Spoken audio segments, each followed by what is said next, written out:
يا صباح الفل.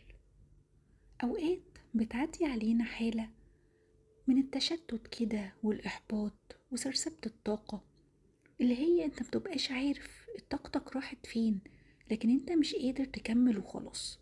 مش قادر تعمل أي حاجة، مش قادر تتكلم، مش قادر تناهد، مش قادر تدي، مش قادر حتى تتفائل زي ما انت كنت متفائل، مش قادر تشوف طريقك بوضوح، مش قادر حتى ترجع لطبيعتك.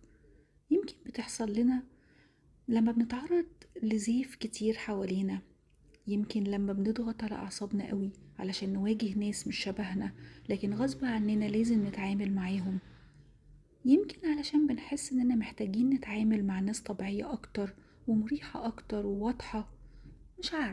مش عارفة هي حالة طبيعي إن هي تيجيلنا في أوقات كتير، لكن الأسباب بتختلف. بس كل اللي أنا عارفاه إننا لما نقع وطاقتنا تقع بالشكل ده لأقل مستوياتها، لازم نقف مع نفسنا وقفة حلوة كده فيها صراحة، ما نهربش، لأ، نتفاهم معاها ونعرف منها ايه وفين ومين السبب. لازم نطمن نفسنا، طمنها ان انت ما بتحملهاش اي مسؤولية عن الإحباط ده، كل ده عادي وبيحصل. والأهم إننا نواجه ونطلع من الحالة دي بأكبر كمية حب لنفسنا والآخر.